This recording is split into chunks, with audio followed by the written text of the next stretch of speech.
As a people, so many of us are natural geniuses. That's right. And don't know it. And so many of us who know it don't know how to declare that to the geniuses. How to preserve the geniuses. Some of the geniuses drank themselves to death. And some of them say yes to every temptation.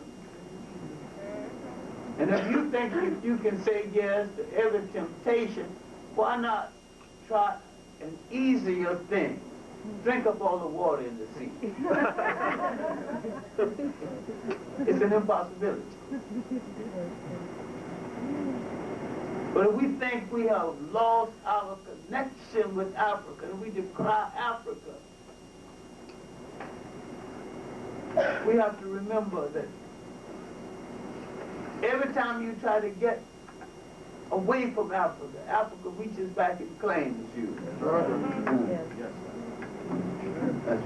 Through your so-called hybrid culture, I'm using a word that I don't accept.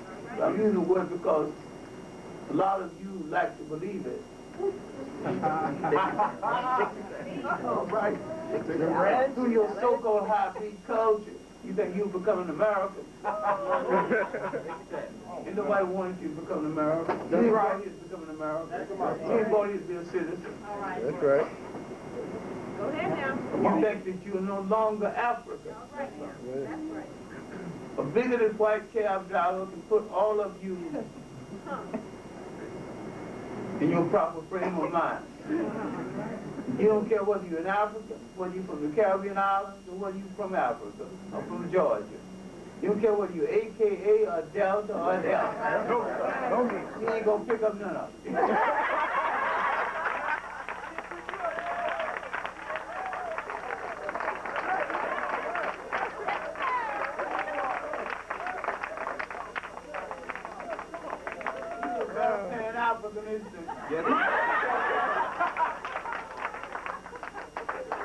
Although he don't like none of you, he think of all of you as what you should be. One people. All Africans and all rejected by him.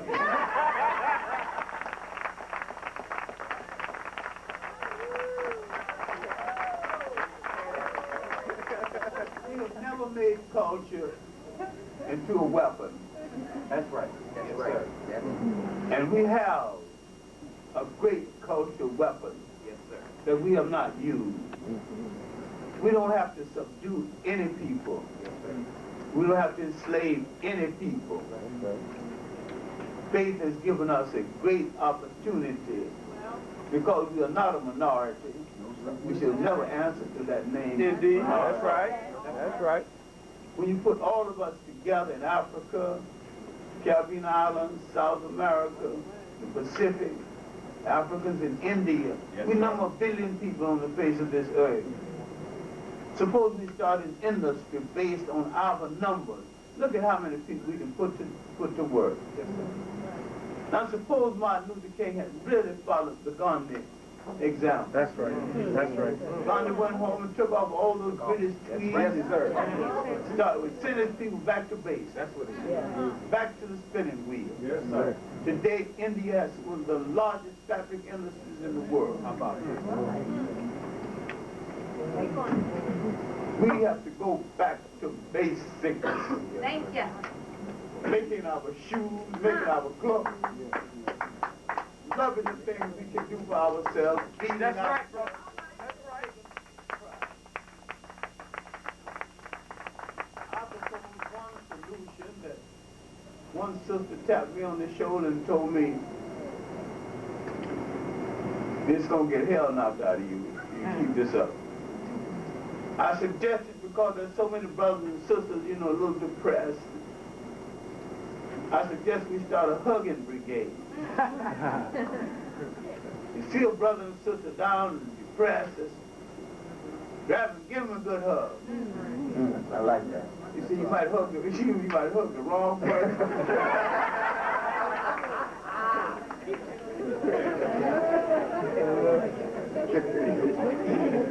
might draw back your arm and might eat that. But in all honesty now, I'm very glad that Professor West and I had this dialogue. Now, we're never going to completely agree with each other, and that's not significant. Yeah, that's right. It's significant that we understand in a fight for the survival of a people, we're in the same fight. That's right.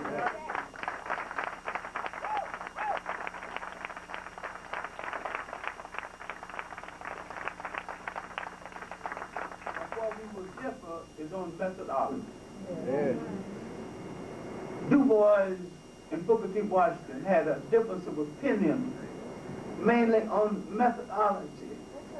They were not enemies. That's right. You're going to find Booker T. Washington's real enemy, that was William Monroe Clarke.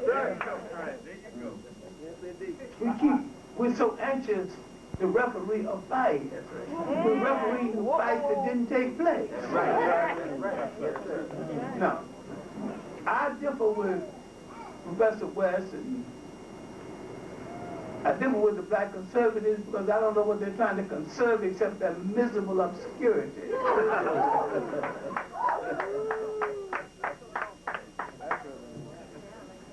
But he has a lot of energy we can use, a lot of intellectual hardware we can use. And if you hang out with us long enough, we're going to bring him around.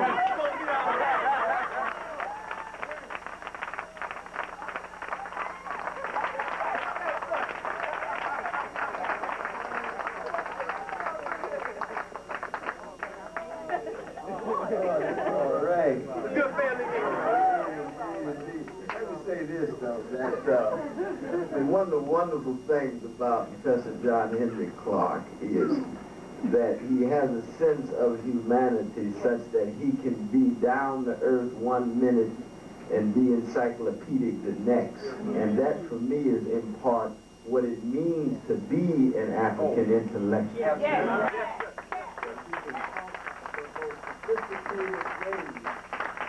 still have a passion to communicate with so-called everyday brothers and sisters. That's right, brother. I was talking about Sly Stone this afternoon, Professor Clarke, in terms of everyday people. One of the geniuses of black music is you can listen to a countdown or giant steps of a Coltrane, which is the most sophisticated playing on an instrument in the history of the world, but you can be every day and appreciate it. Now, how did Coltrane do that? We don't know, but we know one thing. It had something to do with what Professor Clarke had done. Coltrane used to go to sleep with a horn in his mouth and wake up blowing. That's discipline. That's hard work. And you don't sit and have an encyclopedic mind and still a sense of being down to earth without tremendous sacrifice, discipline, work, and that's what's represented in Professor John Henrik Clarke. That's the way part why he's an example for so many of us. Very, very much so. He's absolutely right about the disagreement. That black folk are always going to have some disagreement. Partly because human beings have disagreements, but secondly because there's always a sense in which we want to move in improvisational ways such that we don't just produce sameness all the time. And the question becomes, do we keep the focus on something bigger than us? Because the freedom movement was in place before Professor Clarke and myself came along. We just decided we wanted to be a part of it in our own way, and it's going to be around long after we are gone. We talking about something much bigger and grander than us. And it's true that I find it hard to envision ever giving up on my own Christian faith and on my own radical democracy. Not conservatism, but radical democracy. But I see such genuine overlap with nationalists who keep the focus where it belongs, on black suffrage. That's the starting point. That's what I love about black nationalists of all stripes, even as we struggle with gender and class and sexual orientation.